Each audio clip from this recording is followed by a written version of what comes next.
Salut tout le monde, j'espère que vous allez bien. Alors bienvenue à cette troisième et dernière vidéo concernant l'exercice 2. Alors on avait déjà traité la première, la deuxième et la troisième fonction. On va vite traiter la quatrième fonction. Alors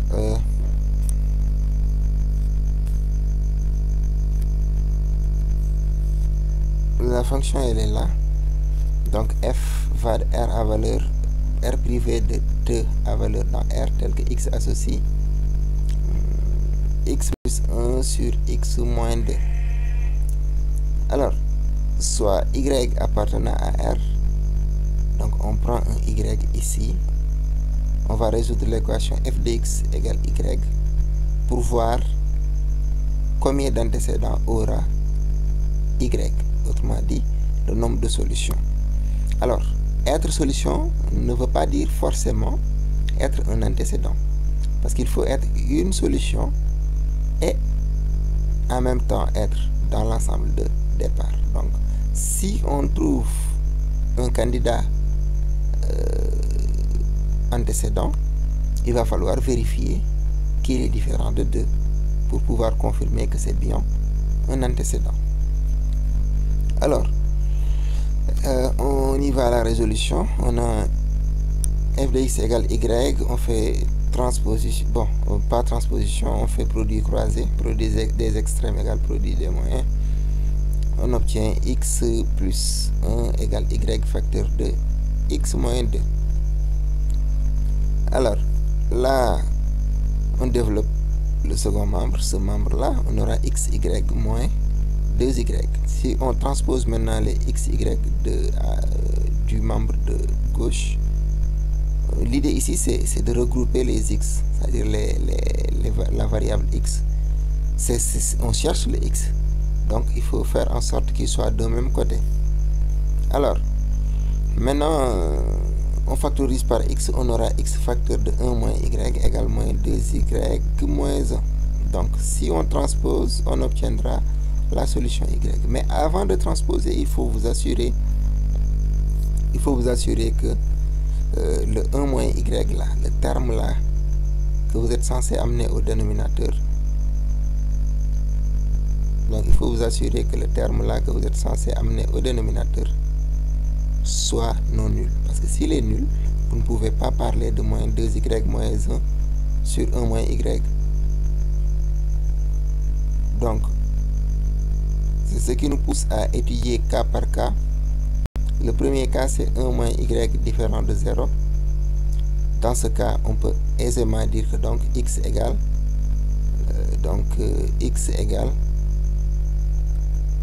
moins 2 moins y moins 2y moins 1 sur 1 moins y, qui est une solution unique. Donc, dans ce cas, maintenant, il est solution, on va vérifier s'il appartient vraiment à l'ensemble de départ pour voir s'il est vraiment un antécédent. En tout cas, c'est une unique solution pour y. Si 1 moins y est différent de 0, donc on aura une seule solution. Si cette solution est antécédent, on peut dire que donc pour les y différents de 1, parce que y différent de 1 revient à dire 1 moins y différent de 0 revient à dire que y différent de 1. Donc pour les y différents de 1, ils auront un seul antécédent. Maintenant, reste à vérifier ça. Alors, on va vérifier ça par une contraposition. C'est-à-dire quoi? On veut qu'il soit différent de 2. Parce que être dans l'ensemble de départ veut dire être différent de 2. Donc le x qu'on a trouvé là, qui est un candidat pour solution, il va falloir montrer que le x est différent de 2. Alors on va voir à quelles conditions le x est-il différent de 2. X est différent de 2 si et seulement si donc son expression qui est là est différente de 2. Et donc on va faire un produit croisé et on aura donc moins 2y moins 1 est différent de 2 facteurs de 1 moins y. Et ce qui veut dire que donc moins 2y moins 1 est différent de 2 moins y. Si on transpose les y, les deux y, ils vont s'annuler, il va rester donc moins 1 différent de 2, ce qui est toujours vrai. Donc on a toujours le x qui est différent de 2. Donc ça c'est ce qu'on appelle le raisonnement par contraposition. J'aurais pu faire le raisonnement par absurde, c'est-à-dire quoi? Supposer que c'est égal à 2 et aboutir à une contradiction. Maintenant là, je suis parti du contraire. Je suis parti de ce que je veux et je vois les conditions nécessaires pour que ce que je veux ait lieu. Et la condition nécessaire pour que ce que je veux ait lieu, c'est que le moins 1 soit différent de 2. C'est la seule condition qui est nécessaire. Et je sais que c'est une condition qui est suffisante, je veux dire.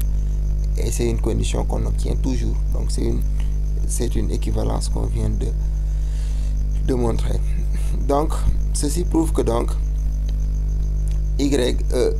ceci prouve que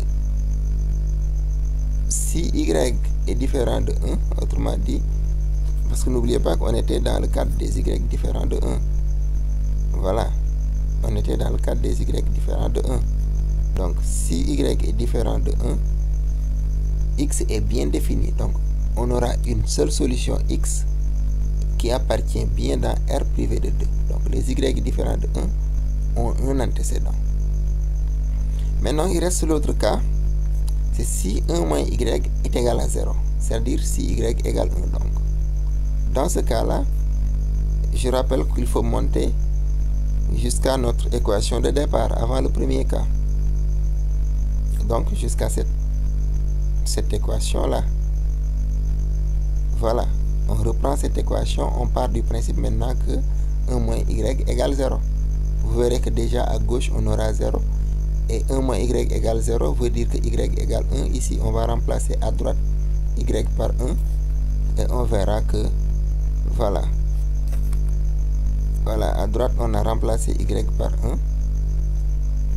1. Et on aura à gauche le x fois 0 égale moins 2 fois 1 moins 1, ce qui veut dire que 0 égale moins 3, ce qui est impossible. Autrement dit, donc, si y égale 0, l'équation f de x égale y n'admet pas de solution. Donc, si y égale 1, je veux dire, l'équation f de x moins y n'admet pas de solution. C'est-à-dire, il n'y a pas d'antécédent. On conclut donc que y égale 1 n'a pas d'antécédent. Comme y égale 1 n'a pas d'antécédent, ceci signifie que f n'est pas surjectif parce qu'il y a un élément qui n'a pas d'antécédent. Mais non, est-ce qu'il y a un élément qui a plus d'un antécédent? Non, il n'y en a pas. Parce qu'on a vérifié, les y qui sont différents de 1 ont une seule solution, un seul antécédent. Et les y qui sont, le y qui est égal à 1 n'a pas d'antécédent. Donc l'application est bien injective parce qu'il n'y a pas un y qui a plus d'un antécédent. Donc l'application est injective mais pas surjective. Par conséquent, il n'est pas bijectif. C'était tout pour bien sûr l'exercice 1. Il y a, comme d'habitude, comme j'ai l'habitude de le dire, il y a 1001 manières de résoudre un problème mathématique. Ça, c'est une manière parmi tant d'autres. Vous pouvez trouver d'autres manières.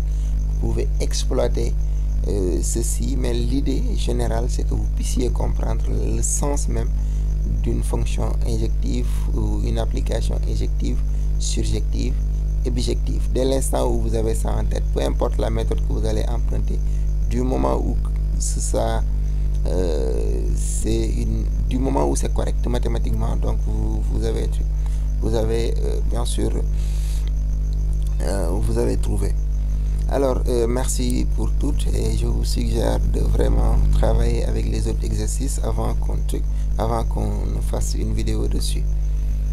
Allez, à la prochaine. N'oubliez pas d'aimer la vidéo et d'activer la cloche de notification. Ça peut aider beaucoup. Merci beaucoup.